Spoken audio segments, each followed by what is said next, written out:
निश्चित तौर पे। तो काशी की जो महिमा है वो सिर्फ कथाओं तक सिमटी नहीं हुई है। यहाँ एक जीवंतता निरंतर प्रवाहमान है जो है। इसे समझने का प्रयास कुछ और गहराई में उतर करके करते हैं। तो जब हम बात करते हैं यहाँ के धार्मिकता की और पर्यटन को भी जोड़ करके इसे देखते हैं, तो माननीय प्रधानमंत्री जी के सहयोग से और उनकी प्रेरणा से बहुत सारे काम काशी में हुए हैं। पर्यटन उद्योग को बढ़ावा देने के लिए क्या ऐसा कुछ हो रहा है अपने शहर में, इसके बारे में भी जानना चाहेंगे। जी बिल्कुल। वाराणसी में चूंकि कोई बहुत बड़ी इंडस्ट्री नहीं है जी। तो सभी को पता है वाराणसी का जो पूरा पर्यटन है वह धर्म और आध्यात्म से पगा हुआ है और उसी में केंद्रित है। जी। तो सबसे बड़ा काम जो अभी उस दृष्टि से आप देख रहे हैं, हम ये कहेंगे कि काशी को विशुद्ध रूप से पर्यटक स्थल न मान के अगर हम आध्यात्मिक धार्मिक पर्यटक स्थल माने तो वो ज्यादा सुविधाजनक और ज्यादा बेहतर होगा। उस दृष्टि से सबसे बड़ा काम तो अभी काशी विश्वनाथ धाम का निर्माण हो रहा है। जी। फिर गंगा के घाट पे अब देखें तो निसंदेह पूर्व की तुलना में भी वहाँ बहुत साफ सफाई है और अनवरत होता जा रहा है। तमाम सांस्कृतिक आयोजन किए जा रहे हैं। जी।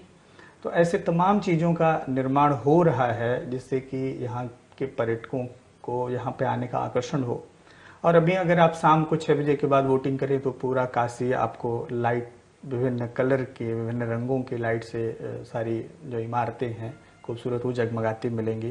तो यह अपने आप में खूबसूरत दृश्य है। तो ऐसे बहुत से इस क्षेत्र में काम हो रहे हैं। फिर अभी जो आस्थावान लोग हैं उनके लिए नव दुर्गा, नव गौरी, इस तरह के जितने भी काशी में यात्राएं हैं उनको केंद्र में रख के एक तरह से कि वो आध्यात्मिक यात्रा भी कर लें और वो पर्यटन की दृष्टि से भी उनका विकास हो। इन सब जगहों पे बहुत व्यापक पैमाने पे काम हो रहा है। तो निसंदेह आने वाले कुछ दिनों में ये स्थल जब पूर्ण रूप से बन के तैयार होंगे तो ये अपने आप में पर्यटन की दृष्टि से बहुत बड़े आकर्षण का केंद्र बनेंगे। बिल्कुल।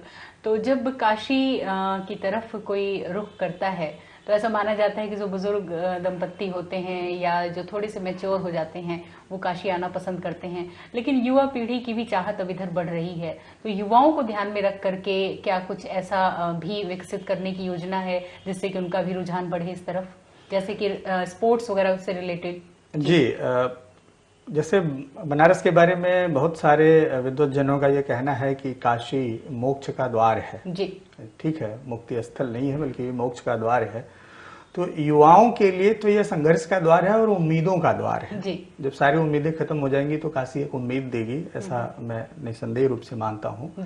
तो युवाओं को ध्यान में रख के अभी गंगा के उस पार जो बड़ा इलाका है रेती का, उसमें टेंट सिटी बनाने की बात चल रही है। फिर जब टेंट सिटी बनेगी, लोग रात में आके वहाँ रुकेंगे तो फिर तरह तरह के वहाँ वाटर स्पोर्ट्स, फील्ड में जैसे घुड़सवारी, कैमल सफारी, अब आपको राजस्थान जाने की जरूरत नहीं है, आप यहीं रेती पे कर सकते हैं। ऐसे तमाम इवेंट्स इजाद किए जा रहे हैं कि यहाँ पे किया जाए ताकि उससे युवा वर्ग का भी रुझान काशी के प्रति बढ़े और यहाँ आकर के वो उन सभी खेल का आनंद ले और उससे यहाँ के पर्यटन उद्योग को बढ़ावा मिले। बिल्कुल। और देश के बहुत सारे पर्यटन स्थल हैं जो विश्व मंच पर प्रसिद्ध हैं, लोग उससे खिंचे चले आते हैं। लेकिन जब बात काशी की आती है तो थोड़ा सा कुछ अलग एक सोच डेवलप होती है। तो क्या अलग है? अगर इसको बहुत सीधे शब्दों में कहें तो यह भौतिक और आध्यात्मिक। जी। देश के अन्यान्य जो पर्यटक स्थल हैं, आप चाहे ताजमहल को देख लें, फतेहपुर सीकरी को देखें, लाल किले, यह एक भौतिक रूप से निर्मित इमारतें हैं जिसमें कुछ ऐतिहासिक घटनाएं घटी। ऐसे पूरे देश में बहुत सारे ऐसे पर्यटक स्थल हैं, बड़े ऐतिहासिक इमारतें हैं जो उन ऐतिहासिक घटनाओं के लिए जाने जाते हैं।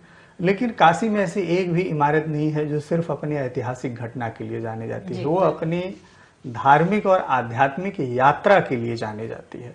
तो काशी और देश के अन्य जो पर्यटन स्थल हैं उनका यही अंतर है कि वह भौतिक जगत से वो बाहर की यात्रा कराते हैं और काशी अंदर की यात्रा कराता है। जी। तो ये जो एक खूबसूरती है वो काशी की है, जो वास्तव में इसे पूरी दुनिया से, अपने देश के ही अन्य इलाकों से नहीं बल्कि पूरी दुनिया से अलग करती है। यहाँ की जो प्राचीनता है और उसके साथ साथ नित्य नवीनता भी काशी की एक अनूठी पहचान है। तो काशी के संदर्भ में जो आपने हमें जानकारी दी, जो हमारे ज्ञान को विस्तार दिया, इसके लिए आपको बहुत बहुत धन्यवाद देना चाहेंगे।